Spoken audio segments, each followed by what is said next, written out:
معزز سامعین، ایک بار جبرائیل علیہ السلام نے نبی کریم صلی اللہ علیہ وآلہ وسلم کے پاس آئے تو آپ صلی اللہ علیہ وسلم نے دیکھا کہ جبرائیل کچھ پریشان تھی۔ آپ صلی اللہ علیہ وآلہ وسلم نے فرمایا، جبرائیل کیا معاملہ ہے کہ آج میں آپ کو غمزدہ دیکھ رہا ہوں؟ جبرائیل نے عرض کی، اے محبوب، کل میں اللہ پاک کے حکم سے جہنم کا نظارہ کر کے آیا ہوں۔ اس کو دیکھنے سے مجھ پہ غم کی آثار نمودار ہوئی۔ تو نبی کریم صلی اللہ علیہ وآلہ وسلم نے فرمایا، جبرائیل مجھے بھی جہنم کی حالات بتا دو۔ جبرائیل نے عرض کی کہ جہنم کی کل 7 درجے ہیں، ان میں جو سب سے نیچے والا درجہ ہے اللہ اس میں منافقوں کو رکھے گا۔ اس سے اوپر والی یعنی 6 درجے میں اللہ تعالیٰ مشرک لوگوں کو رکھے گا۔ اس سے اوپر یعنی 5ویں درجے میں اللہ سورج اور چاند کے پرستش کرنے والوں کو ڈالے گا۔ 4 درجے میں اللہ پاک آتش پرست لوگوں کو ڈالے گا۔ 3 درجے میں اللہ پاک یہود کو ڈالے گا۔ 2 درجے میں اللہ تعالیٰ عیسائیوں کو ڈالے گا۔ یہ کہہ کر جبرائیل علیہ السلام خاموش ہو گئی۔ تو نبی کریم صلی اللہ علیہ وآلہ وسلم نے پوچھا، جبرائیل آپ کیوں خاموش ہو گئی؟ مجھے بھی بتا دو کہ پہلے درجے میں کون ہوگا؟ جبرائیل علیہ السلام نے عرض کیا، اے اللہ کے رسول، پہلے درجے میں اللہ پاک آپ کی امت کی گنہگاروں کو ڈالے گا۔ جب نبی کریم صلی اللہ علیہ وآلہ وسلم نے یہ سنا کہ میری امت کو بھی جہنم میں ڈالا جائے گا تو آپ صلی اللہ علیہ وآلہ وسلم بے حد غمگین ہوئے اور آپ نے اللہ کی حضور دعائیں کرنا شروع کی۔ 3 دن ایسے گزرے کہ اللہ کے محبوب مسجد میں نماز پڑھنے کے لیے تشریف لاتے تھے، نماز پڑھ کر حجرے میں تشریف لے جاتے تھے اور دروازہ بند کر کے اللہ کی حضور رو رو کر فریاد کرتے تھے۔ صحابہ حیران تھے کہ نبی کریم صلی اللہ علیہ وآلہ وسلم پہ یہ کیسی کیفیت طاری ہوئی؟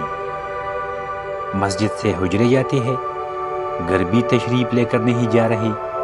جب 3 دن ہوا تو سیدنا ابو بکر سے رہا نہیں گیا۔ وہ دروازے پہ آئے، دستک دی اور سلام کیا، لیکن سلام کا جواب نہیں آیا۔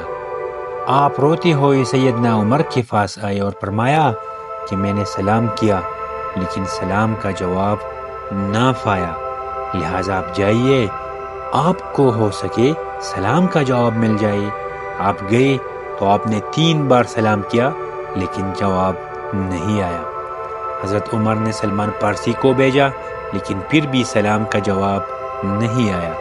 حضرت سلمان پارسی نے واقعے کا تذکرہ علی رضی اللہ تعالیٰ عنہ سے کیا تو انہوں نے سوچا کہ جب اتنے عظیم شخصیات کو سلام کا جواب نہیں ملا تو مجھے بھی خود نہیں جانا چاہیے، بلکہ میں ان کی نوری نظر بیٹی فاطمہ اندر بھیجنی چاہیے۔ لہٰذا آپ نے فاطمہ رضی اللہ تعالیٰ عنہ کو سب احوال بتا دیا۔ آپ حجرے کے دروازے پہ آئے، ابا جان السلام علیکم۔ بیٹی کی آواز سن کر محبوب کائنات اٹھے، دروازہ کھولا اور سلام کا جواب دیا۔ ابا جان آپ پر کیا کیفیت ہے کہ 3 دن سے آپ یہاں تشریف فرما ہیں؟ نبی کریم صلی اللہ علیہ وآلہ وسلم نے فرمایا کہ جبرائیل نے مجھے آگاہ کیا کہ میری امت بھی جہنم میں جائے گی۔ فاطمہ بیٹی، مجھے اپنی امت کے غم، مجھے اپنی امت کی گنہگاروں کا غم کھایا جا رہا ہے اور میں اپنے مالک سے دعائیں کر رہا ہوں اللہ ان کو معاف کرے اور جہنم سے بری کر۔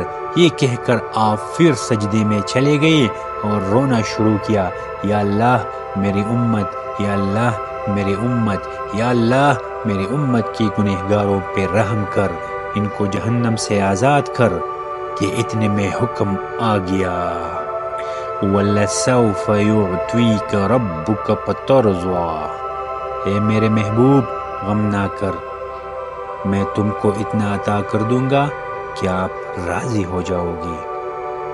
آپ صلی اللہ علیہ وسلم خوشی سے کھل اٹھے اور فرمایا، لوگو، اللہ نے مجھ سے وعدہ کیا کہ روز قیامت مجھے میری امت کے معاملے میں خوب راضی کرے گی اور میں نے اس وقت تک راضی نہیں ہونا جب تک میں آخری امتی بھی جنت میں نہ چلے جائے۔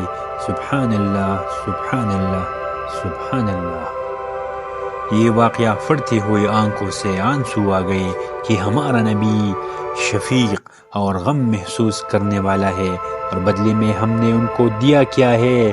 آپ کا ایک سیکنڈ اس تحریر کو دوسری لوگوں تک پہنچانے کا ذریعہ ہے۔ میرا آپ سے عاجزانہ فیل ہے کہ لا حاصل اور بے مقصد پوسٹیں ہم سب شیئر کرتے ہیں۔ آج اپنے نبی صلی اللہ علیہ وآلہ وسلم کی رحمت کا یہ پہلو کیوں نہ شیئر کرے؟ آئیے ایک ایک شیئر کر کے اپنا حصہ ڈالے، کیا پتہ کون گنہگار پڑھ کر راہ راست پہ آ جائے۔ آمین یا رب العالمین۔